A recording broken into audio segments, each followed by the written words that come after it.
authenticity itu nggak hanya berhenti sampai knowing your purpose and value. Poin besarnya itu juga adalah the discipline from the brand to actually keep on delivering or showing and living that authenticity in their daily operations. Authenticity ini bukan artinya jadi mengikat sehingga kita harus rigid dan kayaknya tuh nggak boleh ada penyesuaian sama sekali. Tetapi justru bagaimana si authenticity yang sudah ada dari awal ini pada akhirnya bisa menjadi sebuah kompas untuk kemudian bisa melebarkan sayapnya juga.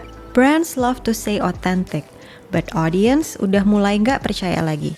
The louder brands claim to be real, the less it feels real. Today, we're gonna talk about why authenticity isn't magic words. It's about doing the uncomfortable, consistent, hard work. Dan apa sih yang bikin brand bisa benar-benar terasa real?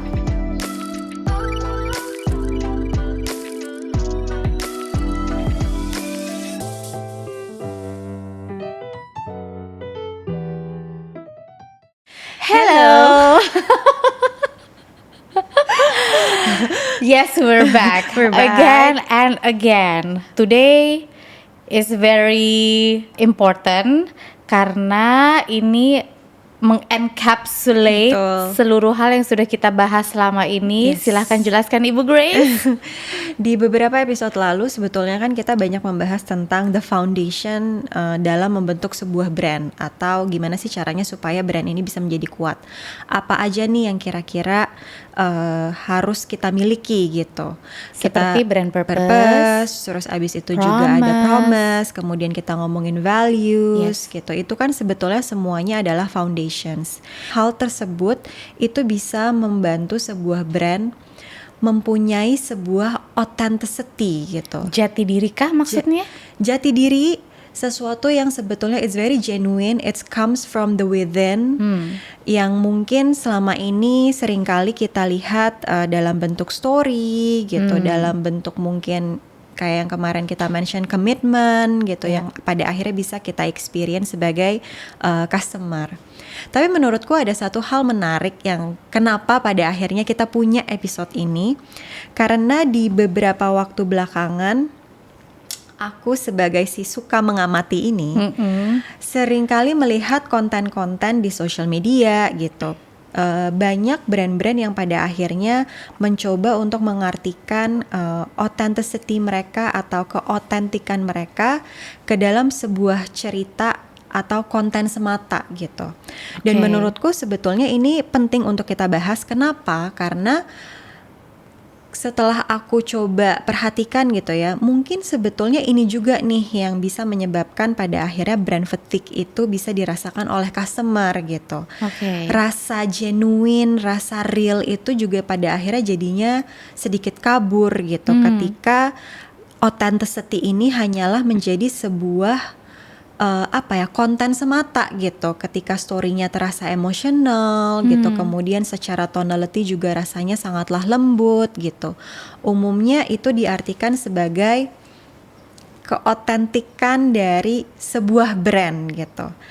Atau mungkin misalnya authenticity ini pun juga diartikan dalam bentuk cerita perjalanan dari si business owner gitu. Padahal mungkin sebetulnya brandnya mungkin juga baru muncul gitu ya. Nah itu yang menurutku menarik nih buat kita bahas, supaya teman-teman di luar sana pun juga bisa mendapatkan definisi yang cukup menyeluruh dan komprehensif tentang sebetulnya apa sih yang dimaksud brand authenticity gitu. Jadi to summarize what you just said, sebetulnya ini ada sebuah isu yang kita lihat sebagai isu gitu ya. Banyak yang mengklaim that we're authentic, we're different, tapi kok kenapa trust dari audience makin turun? Itu kan masalahnya ya. Maybe it's just performative, agak kurang mendalam, dan itu dirasakan dan dilihat itu hanya dari story-story konten gitu gitu kan. Tapi ketika datang ke entah apakah itu cabang atau berinteraksi dengan brand itu, there is something that is not aligned gitu kan. Nah, I think it's a challenge for everyone gitu. Buat dari sisi customer, terus dari sisi brand owner juga, dan aku melihat mungkin ada challenge tersendiri juga dari para marketer, Yeah. mungkin melihat tren yang bergerak ke arah sana. So maybe do I have to go that route? Not because I have bad intentions, tapi because I think that's where the right way is gitu. Nah itu banyak tuh poin-poin Yeah. yang kita akan bahas hari ini sih. Yeah. Mungkin masalah pertama yang aku comes into my head is that everybody claims it, tapi not everybody defines it. Setuju. Dan klaimnya tuh bukan berarti harus bilang aku authentic gitu. Iya, Ya kan, klaimnya tuh ya dari misalkan, let's say sebuah fashionable fashion brand saying that we're sustainable, tapi coba deh dilihat apakah mereka menjelaskan arti sustainability buat mereka tuh apa. Jadi orang akhirnya hanya melihat, oh brand itu claim they're sustainable, tapi kok kayaknya apa ya, nggak ada penjelasan atau nggak ada proof of how they make it sustainable. Akhirnya yang dirasakan oleh audience adalah klaim aja, basi gitu.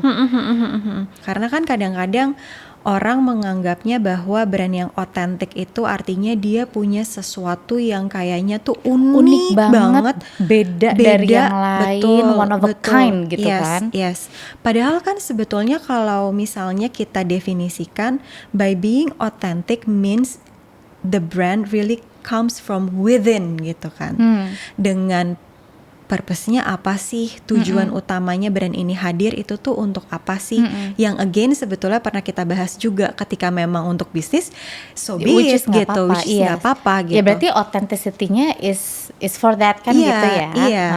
Tapi akan jadi bahaya, jadi basi ketika sebetulnya dari part itu aja kitanya sendiri juga sudah nggak jujur dan salah mengartikan definisi otentik itu gitu. Iya.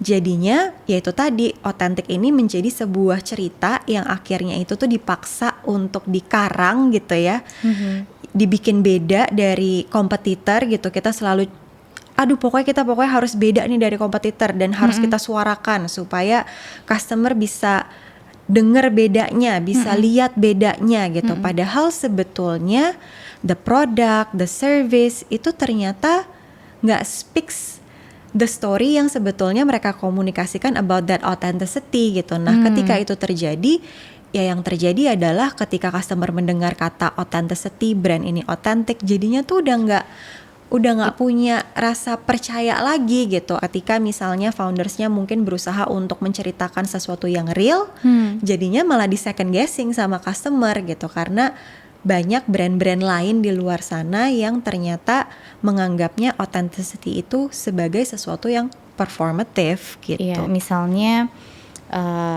coffee shop yang let's say stating that they're local authentic gitu. Dan ketika masuk ke dalamnya, emang terasanya nih benar-benar community based, very local driven, jauh deh dari coffee shop chain yang global maupun lokal, tapi yang quote and quote seragam ada di mana-mana gitu ya, which is banyak gitu kan. Tapi kan authenticity itu nggak hanya berhenti sampai knowing your purpose and value aja gitu. Yang menurutku menjadi poin besarnya itu juga adalah the discipline from the brand to actually keep on delivering or showing and living that authenticity in their daily operations, meskipun hal-hal tersebut tuh mungkin nggak kelihatan oleh customer dari depan gitu. Kayak the way they source their maybe coffee bean, the way they treat their employee, the way they do the business overall gitu. Itu kan menurutku juga merupakan disiplin yang nggak boleh kendor gitu. Karena begitu ada cerita-cerita yang ternyata coffee shop itu tuh distribusinya yang nggak align dengan value yang mereka jaga, atau misalkan ngomongin yang tadinya ngomongin coffee bean-nya tuh fair trade, ternyata ya udah mereka beli di mana aja yang ada available saat itu. Ketika cerita-cerita itu muncul, it really can hurt the brand, dan itu yang membuat orang jadi berpikir authenticity basi gitu. Disiplin itu yang menurutku paling challenging sih. Setuju. Karena memang ketika, ya itu tadi yang tadi kamu mention gitu, ketika si brand ini pun juga tidak disiplin gitu dalam living their authenticity, pada akhirnya customer pun juga hanya melihat keauthenticityan yang selama ini diceritakan itu hanya sebuah cerita gitu. Dan style gitu ya. Iya. Jadi masuk kayak very community banget nih gitu. Atau skincare juga banyak kasusnya tuh ya. Secara kita perempuan ini yang selalu mencari tahu, very authentic in terms of the founder live the brand banget, purpose-nya jelas. Dan selama bertahun-tahun gitu kelihatan banget that this brand holds into that value. Tapi tiba-tiba ada kabar-kabar miring, the way they treat their internal team, terus pricingnya, terus sourcingnya, juga the way they handle the customer gitu. Itu ternyata kok kayaknya nggak align ya, nggak sesuai dengan value yang ditulis ya gitu. Sebagai audience tuh jadi seuzon gitu, berprasangka buruk. Iya. Jangan-jangan selama ini kamu bohong. Beberapa waktu lalu di Netflix juga ada satu dokumenter tentang satu semacam kayak healthy influencer gitu, tapi yang ternyata dia scam. Oh yes. Iya kan? Yeah, I know that. Di episode lalu kan kita juga bilang ya, even ketika kita nggak jualan produk, tapi ketika kita merepresent sesuatu, we are the brand gitu. We kan? are the brand, yes. Makanya brand harus benar-benar hati-hati dalam memilih KOL, ambassador, or whoever that represent their brand ya. Karena istilahnya kehidupan pribadi si orang-orang itu pun bisa menggeret si brand into this good or bad perception. Iya gitu. Dan ketika ternyata apa yang dia ceritakan bahwa dia adalah satu persona yang betul-betul living their life authentically, ternyata itu semua adalah scam. Menurutku it jeopardize bukan cuma orangnya gitu, tetapi juga the industry gitu. I totally agree. Orang jadi second guessing kan. Besok-besok kalau ngelihat wellness influencer atau healthy influencer, mereka akan second guessing gitu. Jangan-jangan ini sama lagi kayak brand yang kemarin gitu, kayak orang yang kemarin gitu. Jangan-jangan ini cuma buat di Instagram aja, atau ini cuma buat di TikTok aja, di social media lah gitu. Jadi pihak-pihak yang udah berusaha disiplin untuk live their purpose and value jadi kena imbas ya. Betul. Dan sebetulnya tadi kamu mention salah satu contoh kayak di skincare gitu. Itu kita rasain kan, Kak, sih, gitu. Bener. Industrinya gitu jadinya yang dipertanyakan gitu. Industrinya lagi nggak oke nih sekarang. Jadi kasihan brand-brand baru mungkin yang sebetulnya mereka punya purpose yang sebegitu indahnya gitu, dan mereka punya komitmen yang sebegitu luar biasanya untuk live their purpose gitu ya. Tapi jadi harus di second guess karena ya itu tadi gitu. The threat from the industry's perceptions. Nah, menyambung dari apa yang kamu tadi bilang, jadinya mungkin ada brand-brand yang lagi semangat-semangatnya starting gitu ya untuk showing their real authenticity, di second guess, dan ya mereka akhirnya coba claim dulu baru trying to live the brand instead of vice versa. Jalan aja terus dulu, nanti orang akan melihat dan disitulah authenticity akan terasa. Dan menurut kamu ada peran dari social media and marketers gitu nggak sih yang membuat these brands akhirnya go to that route? Okay, let's just claim it first.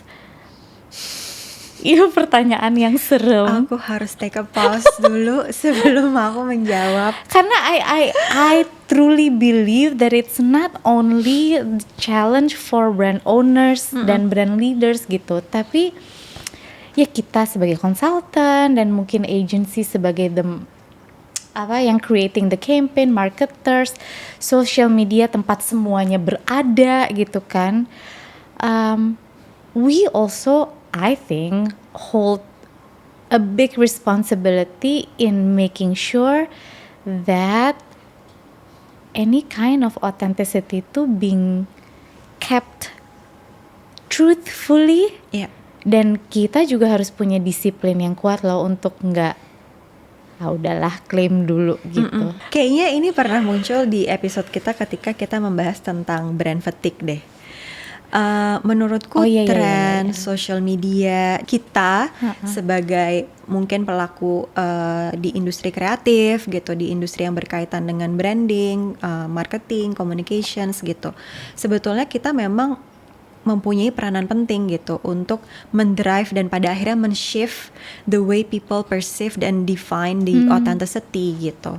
Karena balik lagi pastikan brand owners gitu ya, pasti mereka mengacunya kemana lagi sih kalau bukan ke tren, kemudian ke social media dan gitu. pasti ke tenaga ahli dan profesional yang kayak tolong dong brandku diapain ya gitu. Betul.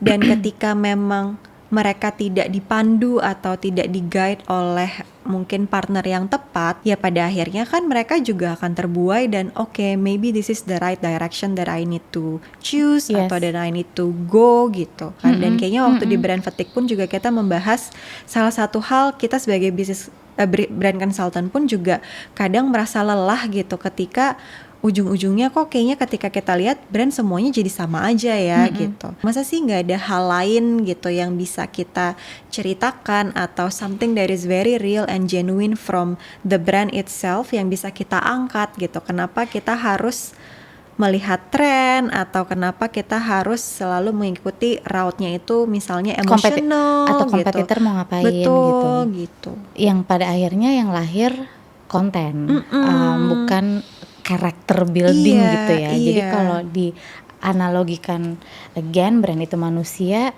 basically it's how you build karakternya kan.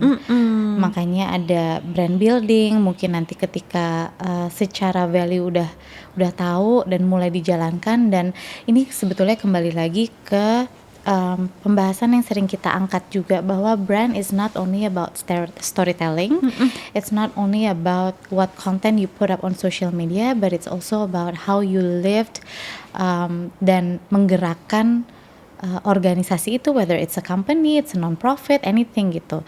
So when you claim a certain value, itu pun turunnya ke misalnya how you treat internal team, how you make sure internal teamnya juga bisa memahami, kemudian mungkin turun ke daily operations, mungkin turun ke bagaimana tim finance menjaga cash flow, turun juga ke gimana GA making sure all divisions to align. If you have partners, then how you treat your partners and vendors, itu sebetulnya bagian dari menjalankan brand secara otentik sesuai dengan your belief gitu kan. How the brand leaders really build the brand character through all divisions and service, and even ketika mereka mau mengeluarkan produk baru pun runutnya ke situ lagi kan. What is the values and purpose of our brand, sehingga produk yang kita create tuh bisa betul-betul ya menjawab kebutuhan customer, tapi juga sesuai dengan the character that we are building gitu. Setuju, betul. Nanti dari situ baru ketika all these marketers coming in trying to promote your brand, ya karakternya udah kebentuk. Jadi bukan lagi cari-cari cerita gitu kan. Atau juga bukan yang istilahnya kita menyerahkan sepenuhnya ke partner atau vendor yang dipilih untuk ya udah deh definisiin karakter gue itu seperti apa sih gitu. Karena kan sebetulnya itu harus betul-betul datang dari you need to know. Evaluasi diri sendiri gitu. Karena ya balik lagi sih, authenticity sebetulnya it needs to comes from the internal alignment, bukan sesuatu yang kita cari-cari aja dan oke, kita ngelihat trennya di situ. Oh, ternyata customer bisa kena nih kalau seandainya kita ceritain tentang struggle-nya kita dalam membangun bisnis ini. Ya. Ya udah, kita ikutin aja, kan kita juga waktu bikin bisnis ini kita juga struggle ya, gitu. Siapa yang gak struggle Itu kan? dia gitu. Sosmed juga berperan gede banget sih.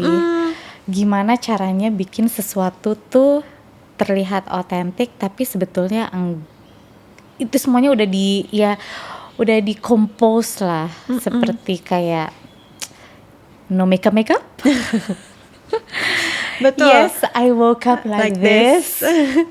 Padahal tuh udah pupuran, yang di sini gak boleh kebanyakan, yang di sini dikit aja gitu. Lash extensions, tapi yang senatural, tapi maksudnya it's nggak relevan lah sama brand gue yang gede gitu. No, tapi it creates this mindset of messy yang udah diatur, tapi ya gue apa adanya. Dan the younger generations, that's what they see. Ya mereka merasa harus compete dengan storyline and content dulu gitu, baru ya udah nanti yang lain dipikirin belakangan. Nah, ada yang menarik juga ketika ya kita harus otentik itu diartikan ya udah ngomong apa adanya aja lah, jujur aja kita gitu.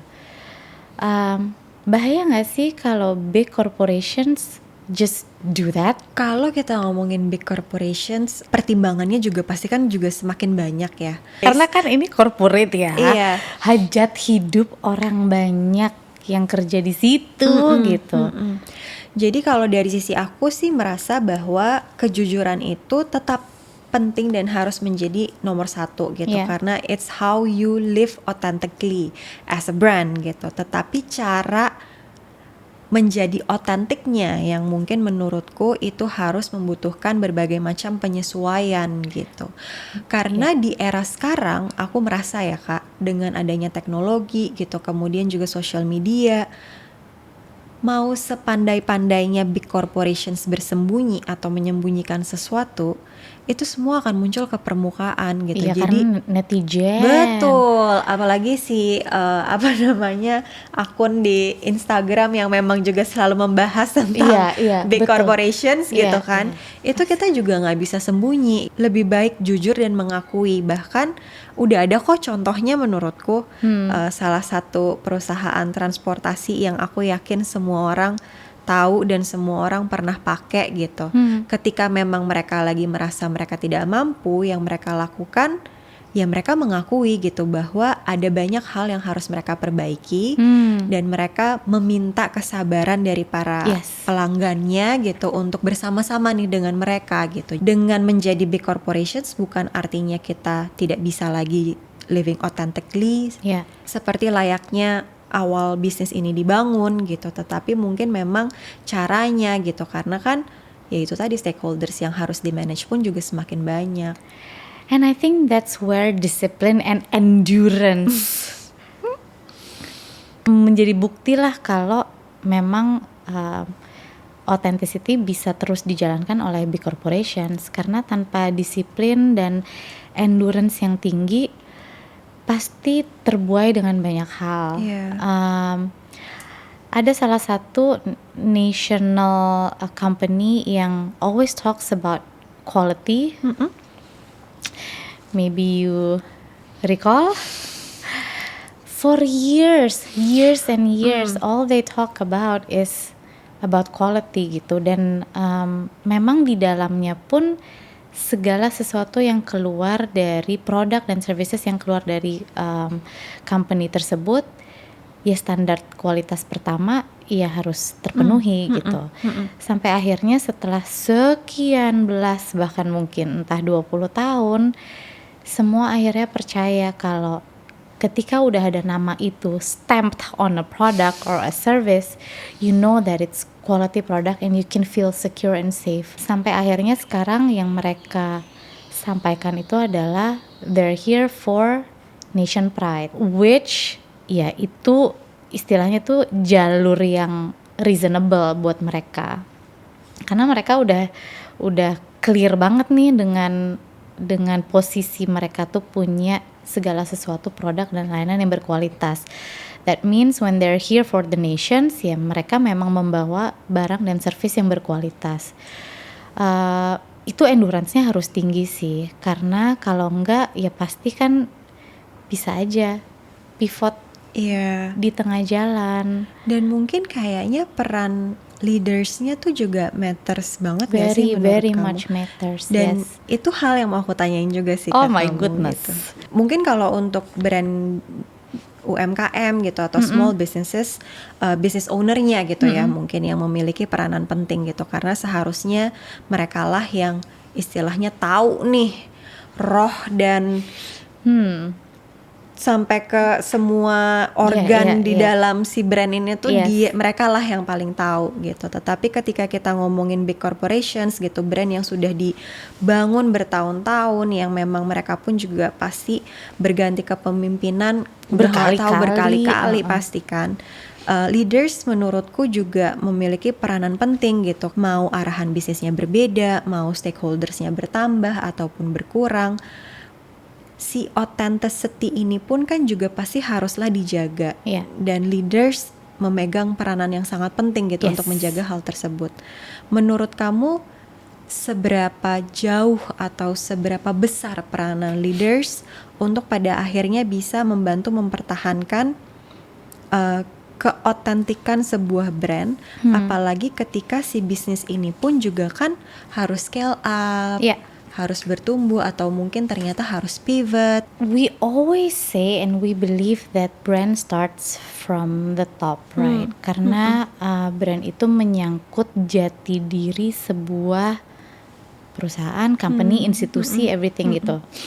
Dan yang menentukan arah, bukan menggerakkan, tapi yang menentukan arah itu kan pasti para leaders dulu. Nggak kebayang satu organisasi terus voting gitu ke timnya, yuk kita tahun ini mau kemana guys, gitu. Nggak mungkin ya. Mereka ditunjuk di posisi leaders itu kan karena mereka pasti udah punya kapasitas, capability untuk menentukan arah nih kemana sebagai kompas gitu. Makanya peranannya menurutku itu udah paling utama. Always start from what do the leaders believe dulu kan. Apakah karakter-karakter yang mau dibangun tuh di tahun ini, tahun depan itu masih mau sama dengan karakter yang sudah terbangun, atau ternyata harus ganti arah karena ada satu dan lain hal. Kalaupun harus ganti arah, yang kita sering dengar tuh dengan jargonnya adalah brand repositioning, ya kan? Yeah. Alasannya apa gitu? Apakah alasannya itu karena tren, karena mereka harus scale up, apakah karena memang ternyata kebutuhan market itu udah berbeda, yang sebagai brand leaders kan juga harus bisa melihat itu, dan flexibility dalam seeing everything in an open mind juga tetap harus ada dong. Kan bukan berarti oke, karakter gue ini, purpose gue ini, jalannya ini, dan regardless di luar sana apa yang terjadi, badai membara gitu kan, pakai kacamata kuda pokoknya gue tetap begini aja gitu. Padahal market udah maunya gue maunya ke situ gitu. Jadi kebijaksanaan para leaders tuh juga sangat menjadi dasar kekuatan gitu. Seberapa luas mereka harus membuka market, seberapa cepat mereka harus bertumbuh. Apalagi kalau tadi kamu ngomongin when the company grows, the brand also have to evolve kan, gitu. Dari yang punya 5 cabang, target tahun ini ada 30 cabang, itu udah pasti banyak sekali hal-hal yang harus berubah secara struktur. Jadi bukan hanya cerita ini kita ngomongnya ke audiens apa lagi nih gitu. Kita sekarang udah dari 5 jadi 30, operasionalnya harus dirapiin, sistemnya. Kita sempat mention juga di beberapa episode yang lalu, when you grow or when you scale up atau masuk ke premium market atau different market, pembuatan sistem IT aja tuh udah jadi sesuatu yang sangat krusial, yang mungkin kalau berhasil nggak dipandang, tapi kalau nggak berhasil itu brand dicaci maki habis gitu. Pemilihan talent, HR. Oh my god, that's so crucial when the brand grows. Tim-tim HR ini harus bisa benar-benar embedded the character gitu. Dan yang akan selalu harus mengingatkan timnya itu adalah brand leaders. Always be present, be close to their team. Bukan hanya ketika review kerjaan aja, tapi ya mungkin ngobrol, menceritakan kembali why we're here in a non-formal way, sharing sessions, terus pelatihan yang formal maupun informal, go out with your team to lunch or company dinner, anything gitu yang bisa mempererat hubungan antara leaders dengan seluruh tim sehingga translations dari purpose and value brand tersebut yang udah diarahkan nih oleh brand leaders tuh bisa diterjemahkan dengan baik dan diterima oleh para tim. Panjang ya jawaban gue. Habis ditanya peran leaders apa? Udah bisa sejam sendiri. Gimana waktu? Apakah saya masih punya waktu untuk menjawab? Gak apa-apa, karena kan ini adalah satu hal yang penting gitu. Kita tadi soalnya kan membahas tentang ketika authenticity beberapa waktu belakangan menjadi something dari performative gitu. Iya kan? Ternyata itu bisa membahayakan, tidak hanya membuat customer atau audience kita menjadi second guessing, tetapi itu juga bisa jeopardizing the industry. Which it leads to perannya si leaders ini. Jangan sampai kan nanti authenticity yang diceritakan ke audience itu cuma karangan dari brand team atau betul. Gimana nih hasil study brand team terhadap kompetitor, terhadap industri, terhadap tren, dan akhirnya itu yang dibuat gitu. Iya, karena ujungnya yang harus menjalankan authenticity itu kan si tim-timnya. Mereka semua itu yang nantinya harus menjalankan through the governance, operational, talent recruitment. Jadi kalau leadersnya tuh udah nentuin kompas arahannya ke sini, tapi fail to translate that dan membagikan beliefnya beliau-beliau ini ke timnya, ya timnya juga akhirnya menjalankan segala sesuatunya itu in robotic kind of phase. Dan itu akan menjadi asal mula brand fatigue di saat tim tuh udah apa kita salah arah ya, kita kemana lagi ya gitu. Tuh sebetulnya clarity from brand leaders is very crucial. Dan menurutku tadi catatan penting dari apa yang kamu jabarkan pun juga sebetulnya ketika brand atau bisnis ini pun juga scale up dengan adanya mungkin direction yang baru gitu, kemudian juga stakeholders yang juga mungkin semakin bertambah, terus kemudian struktur yang juga mungkin semakin kompleks. Authenticity ini bukan artinya jadi mengikat sehingga akhirnya kita harus rigid dan kayaknya tuh nggak boleh ada penyesuaian sama sekali gitu. Totally agree. Ya nggak sih? 100% agree. Tetapi justru bagaimana si authenticity yang sudah ada dari awal ini pada akhirnya bisa menjadi sebuah kompas untuk kemudian bisa melebarkan sayapnya juga, menjadi sesuatu yang jauh lebih besar lagi dan bahkan bisa menjadi sesuatu yang mungkin bahkan jauh lebih real untuk audience gitu. Karena kan pasti dengan adanya penambahan atau perkembangan sebuah perusahaan, sebuah brand, mungkin juga secara budget, secara resource untuk bisa living the authenticity itu kan juga semakin bertambah kan gitu. Ada sebuah brand in healthcare gitu ya, mereka grow cukup dibilang bertahap, bertahap, tapi dalam beberapa tahun they grow quite rapidly. Mereka lagi ada di persimpangan jalan, they have to grow, tapi secara brand mereka harus reposition their brand. Dari yang mungkin bisa not necessarily messy, tapi mungkin a bit undefined, they have to finally meredefine brandnya itu masuk ke market yang lebih, I wouldn't say premium market, tapi market yang lebih spending gitu. Lebih premium, not necessarily luxury ya. Artinya kan mereka harus merubah bukan hanya the way it communicates, tapi juga struktur sampai dalam-dalamnya nih kan, operationnya, mungkin apa yang harus direnovasi, yang tadinya ntar aja lah gitu, jadi harus direnovasi karena apa? Customer experience yang diberikan harus align dengan repositioning gitu. But one thing that they keep intact itu adalah the very initial purpose why they exist. Dan itu menurutku sangat penting dan juga bisa dijadikan pembelajaran sih buat mungkin teman-teman yang lagi building brand dan kemudian lagi mau scale up, lagi mau masuk investor. Even when you shift your market audience gitu, dan istilahnya harus mulai premium dan akhirnya berarti produk, service, layanan, delivery semuanya juga berubah, cara hiringnya juga pasti berubah. Tapi one thing that this brand keeps intact itu adalah they're here for their customer, or we can say karena healthcare patients, untuk bisa mendapatkan value based treatment yang tidak memberatkan, ya sesuai dengan apa yang kau butuhkan ku berikan.